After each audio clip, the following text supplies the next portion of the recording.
started to get his philosophies and how he wanted to play across to the players, and we started to see an improvement in that in terms of understanding and managing, starting to try and manage games. And obviously there were a couple of shit results in there, Bournemouth, Sheffield United, and that again might be something where you'd look at probably the players' mentality, because both games there were decisions that didn't go for us, which had they gone for us may have changed the outcome. It becomes a different conversation. But by the same token, if there's always going to be situations that don't go for us, and the fact that the players were not able to deal with that properly and still go on and dominate the games and win the games in the same manner that they won the other games or got the results in the other games is, certainly something that was disappointing. If you look at it in the overall scheme of things.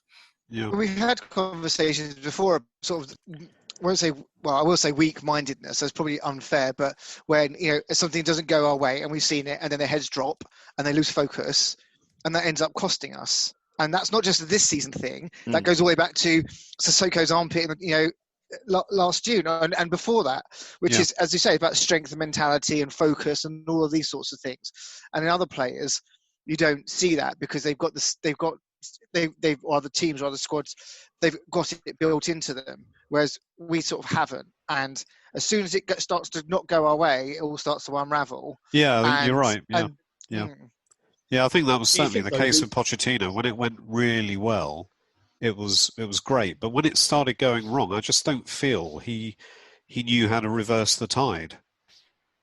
Not because he's a bad coach or anything. I just think it just hit him really hard, and it hit the players hard. It's just players that run their time out of legs, didn't want to play like that anymore. The high press game, the fitness side of it, up, down, up, down, up, down. And he for me, he missed the boat in changing players, players. Yeah. Well, I agree with that, and there's the conversation about the transfer window that never was, and et cetera, et cetera. But there's also something to say, in kind of the phrase about he started off as quite a ruthless man. Pochettino started off as a ruthless manager. We think about Townsend, think about other players who crossed him and they were gone. Yeah, that's right. And then of course after being together for however many years, they're all like family together, and they don't like to. And then kind of the fear goes, then they don't, I guess, behave the same, they perform the same. And it's quite hard, then it becomes much more difficult to be as ruthless as perhaps you once were. And I guess that's maybe where he ran out of steam a bit. Everyone loves Poch, of course, but unfortunately his job is, as a manager, you're not necessarily there to be liked. You're there to get the job done. Yeah. And I think maybe that's where it all started to fall apart for him. And ultimately that's why he ended up being in the situation that he ended up being in. Yeah. I think it's interesting that you mentioned Pochettino and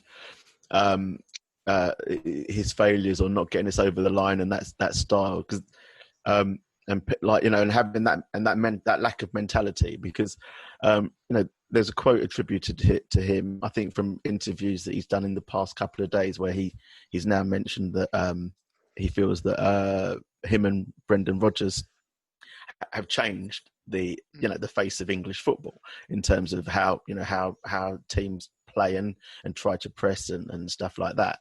And you could argue that both him and Brendan Rodgers' teams both kind of fall away at the end, because Rodgers got Leicester very high up the league, and under Ranieri, Leicester went on and carried on going. They didn't fall away. They built something. They kept on going under Rodgers, and Rodgers has Rodgers had to go to Celtic to like a one team league to come and become a winner effectively. But coming back here, he's his team has reverted to type in terms of falling away. Leicester have fallen away just the same way as Pochettino Spurs fell away. But it's interesting, Steve. Yeah, exactly. Those two ingredients of what both those managers use has caused almost the same issue at the end of seasons for both of them, where both teams are totally knackered and that they don't have any legs left, and they just can't. They can't get any more wins. Yeah, they're fucking shagged out, aren't they? Yeah, weirdly, totally. Sorry, Jamie. Weirdly, like it was similar feature or problem that Bielsa had with Leeds last year. And obviously Poch is famed or renowned for modelling his sort of style and his coaching on Bielsa, and Bielsa being his hero and everything. And although Leeds struggled last year, he went again this year, and he managed to achieve it this year. So I think that's the kind of problem with the student against the master there, because like with the student in Pochettino, although he's kind of modelled his theory, some of his theories and his games and everything on how Bielsa does it, Bielsa he's not satisfied with imperfection. He's ruthless with it, I think, and he's not satisfied with imperfection, and he just went again. Second best wasn't good enough, and they've gone and they've achieved it like the second time around. So, I think it's interesting. So, I mean, overall, like, in summary, wasn't a great season, but we ended up in Europe. We ended up qualifying for the Europa League. We had that big song and a dance, and I think we spoke about that last week. That big song and dance, the show for the cameras for Amazon Prime, and we're in. So, Jamie, what do you think about that qualifying for Europe? Also, just sum that up and add in. What do you think about all the little tidbits that we're seeing about the Amazon Prime show at the same time? Well, I'm certainly going to watch it. I think anyone that says they're not going to watch it and they don't agree with it, I think they're lying, because we would all love to be behind the scenes and see what goes on behind the scenes. I think most of the cameras for this Amazon documentary were hidden, and we live day to day being watched by CCTV, and it doesn't affect the way that people act, interact with each other, or behave. So people very, very quickly forget that the cameras are there. So it will be really, really interesting to actually see what's going on in the background there. So, I'm actually really looking forward to it. And you can say, well, this is scripted, that's scripted, but as I just said, people forget that you're constantly being monitored. And I'm really looking forward to it. I think it'd be interesting, but I also think that, we all know that the club have always been kind of traditionally quite curating with their communications. So I wouldn't imagine there's going to be any. I mean, I think it'll be interesting, but I don't think you'll see lots of things which will be kind of overtly negative. I would imagine there's going to be some, there won't be everything in there that you'd want to be in there, but I think it will give a bit of an insight, just because, they're not, the club wouldn't want to be portrayed in a negative way. But then again, we'll see more than what we'll see from journalists that aren't on the inside. Oh, 100%. Twitter ITKs. So 100%. It's better than not seeing anything. Agree, and you'll get a fascinating insight into the running of Spurs and I think that's what we'll see of that side. Yeah, absolutely. Exactly. But I think if anyone's thinking they're going to see, I know they're teasing it with the story starts with Poch getting fired and Mourinho coming in, but if you think you're going to see some of the kind of the real inner detailed commercial workings, I think you'll be disappointed. But of course, it's got to be good telly. But at the same time, I'm sure that it's quite well curated. I'm not expecting warts and all, and see it's not Daniel Levy or Jose on the toilet or anything like that. It's obviously there will be a certain amount of. I thought they would have them on the toilet though.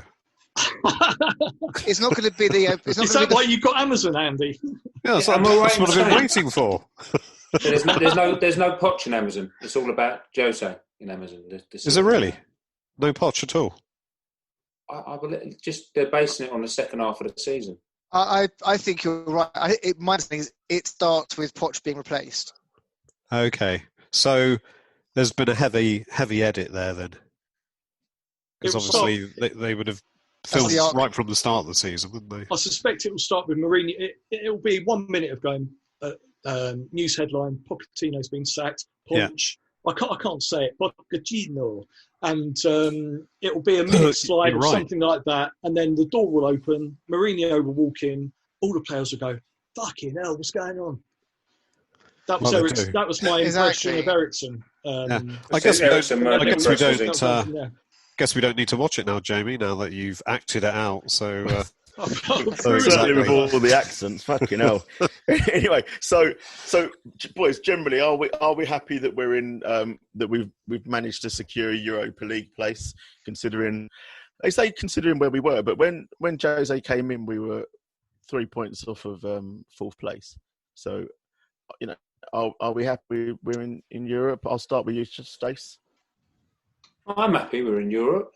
I don't want to be in a qualifying round, to be quite honest with you. There's too many games to get there. There's as many, 17, 18 games to get through to the final now. And then couple that in with all the games in the league, if we do make it, it's... we're not playing the league this year. We didn't play it last year. We're not playing. No, I'm happy. Europe's important for us. I know the first, obviously, against the teams I've never heard of in my life, but we'll be playing them first, and we should get through them quite easy, and then get into the little mini league as it is. And again, I think we'll get through that easy. I'm happy we're in it. I want us in Europe. We've got some good away days. When it gets to the end, hopefully we'll be going away to Spain and Italy and enjoying ourselves some good grounds. Good stuff. Okay. Good stuff. Okay, so general consensus, we're happy in Europe. So I just cramped. My leg just cramped up a minute ago. I don't know what happened, but fucking hell. Anyway, I'm back. I'm feeling fine. It's great. So, okay. Player of the season. We're talk about player of the season. I have to come in on that and say, because I've just Googled it.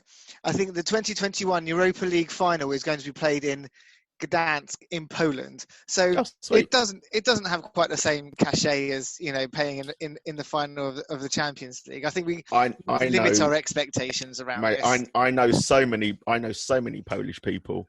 I'm hoping that the fact that I know so many Polish people, if we get to the final, that may pay some kind of dividend at some point. In like my daughter's best mate is one of my daughter's best mates is Polish. I've got a couple of people that I work really close with at work and get a great relationship with. They're based out of Gdynia, and hopefully they can sort me out somehow. So this might be a away day final. Have you been to Poland? It's no.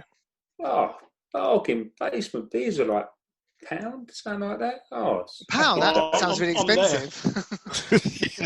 Well, for a pint, ripping you off, mate. It's dirt cheap. Yeah. Jamie, where is it that you wanted to go? Is it Romania? Where was it you wanted to go? It was cheap as chips. Well, I've been to Craiova a couple of times, and for the second time, I went there for a very sad situation for my mate. But yeah, pints out there for about £1.20, £1.30. And you've actually brought back this awful memory, but I actually missed my flight because the flight was going out from Craiova at 5 a.m, and went to the offie, a 4-litre bottle of beer for basically £1. And I missed my flight, got to the airport too late, and had to stay an extra night in deepest, darkest Romania, and my wife was fucking pissed off. It was the worst. And then what happened was I had about 20 quid laid on the side. I laid it out. It was like, right, that's for the taxi, that's for my food tonight. And I went out to get a drink on the Saturday afternoon, and I put my card in the machine, took out like a £5, which would have lasted for the whole night for food and dinner. And I walked off, and my debit card got swallowed. And it was only that I'd registered my debit card on my iPhone that I'm actually back in this country. Just absolute disaster. Absolute disaster. Fucking hell. So close. Did he register his wallet? So close. I'm definitely happy now. But for an away day, can you fucking iPhones, I tell you, let you down. I know. I'll tell you what. How embarrassing would that have been? Miss your flight, and then